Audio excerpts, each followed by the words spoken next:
दिक्कत हुई आरक्षण से, सबसे मेन दिक्कत क्या है? सबसे मेन दिक्कत है देश का विकास रुक गया। कैसे? आज जो प्रतिभाशाली युवा है, अभी आपको छोटा सा एग्जांपल मैं देता हूँ।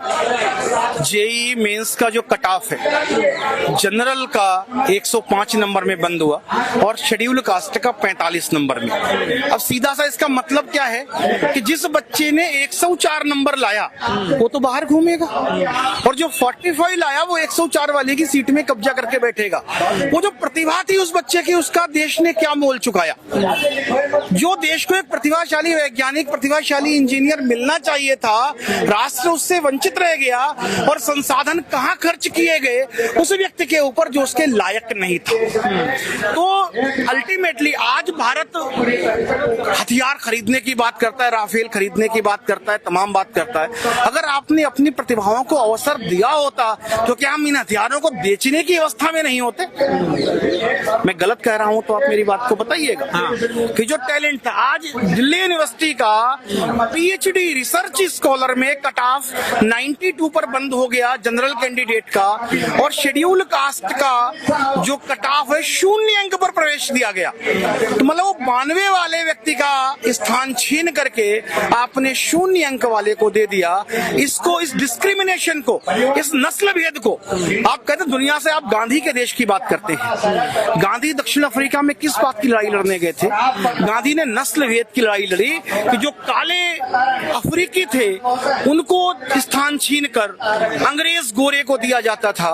उस लड़ाई को लड़के गांधी जी ने नस्ल भेद के खिलाफ लड़ाई लड़ी। और आज उस गांधी के देश में नस्ल भेद है कि एक सवर्ण समाज के बच्चे को जनरल का, मैं सवर्ण नहीं कहता, मैं उस 76% आबादी का जिसका रिप्रेजेंटेशन कौन करता है? हर बामन, ठाकुर, लाला, बनिया, राजपूत, कायस्थ, शेख, सैयद, पठान, जो देश की 24% SC ST की आबादी को छोड़कर शेष 76% आबादी है, उसके खिलाफ जो नस्ल भेद है, वो संविधान में इस नस्ल भेद की व्यवस्था है। जब तक समानता का अधिकार नहीं मिलता तो क्या देश विश्व गुरु हो सकता है? बात तो है, मामला रिप्रेजेंटेशन का है। हाँ। तो जो SC ST समाज के जो लोग हैं, जब आजादी के समय पर उनको इसीलिए दिया गया था क्योंकि जो शैक्षणिक आधार पर और जो सामाजिक आधार पर वो लोग पिछड़े हुए थे।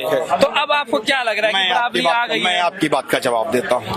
अभी हफ्ता 10 दिन पहले पार्लियामेंट की रिपोर्ट है, मंत्री जी ने सदन में घोषणा की है, जो कि ऑन द रिकॉर्ड है गवर्नमेंट के, कि SC ST का जो रिप्रेजेंटेशन है सरकारी नौकरियों में, उनकी आबादी का अनुपात 24 है ऑफिशियल सेंसस की वेबसाइट के ऊपर, और 29.5% हो चुका है। तो जो प्रतिनिधित्व आप कहते हैं ना, प्रतिनिधित्व नहीं मिला उनको उनके जनसंख्या के अनुपात में, तो आज वो नौकरियों में जनसंख्या में अपने, नहीं एक मिनट मेरी बात को पूरी होने दीजिए, अपनी जनसंख्या के प्रतिनिधित्व से अधिक हैं। तो अब तो सरकार को ये करना चाहिए कम से कम अगले 10-20 वर्षों के लिए SC ST की भर्तियों पर प्रतिबंध लगाया जाए, ताकि वो 24% आबादी 24% नौकरियों पर आ पाए, उसके बाद वापस उनको प्रतिनिधित्व देने की व्यवस्था की जाए। नहीं मैं गलत कह रहा हूँ भाई? हाँ आप ठीक कह रहे हैं। ठीक है, एक बात बताइए आप, क्योंकि सवाल ये है जो लोग आरक्षण के पक्ष में हैं, वो लोग ये भी कह रहे हैं कि जातिगत के आधार पर जो है जनगणना कराई जाए और जो है जिसकी जितनी संख्या उसको मैं बताता हूँ आपको। जो आप मैंने एक RTI लगाई रजिस्ट्रार सेंसस ऑफ इंडिया को, और मैंने उनको पूछा कि आपने जातिगत आंकड़े क्या है जनसंख्या के आपके पास? मेरे पास लिखित जवाब है, आप चाहें तो मुझसे ले सकते हैं।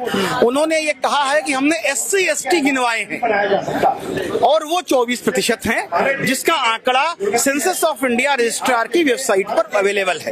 मतलब 24% SC ST है, शेष 76% जनरल है। तो जो उन्होंने जनगणना करवा लिया कि 24% है और 29.5% का कोटा वो ले चुके हैं, तो जरूरत है क्या आरक्षण की? चलिए मैं कुछ पंक्तियां कह देता हूं कि आरक्षण वास्तव में है क्या। कि जब सिंहों के बेटों पर कुछ भेड़ें शासन करती हों, वास्तविक आरक्षण क्या है? कि जब सिंहों के बेटों पर कुछ भेड़ें शासन करती हों और बैसाखी की दम पर आगे बढ़ने का दम भरती हों, और जब घोड़ों के पांव बांध गधे जितवाए जाते हों, और जब जुगनू दिनमानों के सर पर बैठाए जाते हों, और कुछ सियार जब जंगल के राजा घोषित हो जाते हों, और सिंह शावक जब उनके सर पर चमर डुलाते हों, ऐसी बदहाल व्यवस्था को कैसे मैं लोकतंत्र कह दूं? अपने इस भारत को बोलो क्या सच में स्वतंत्र कह दूं?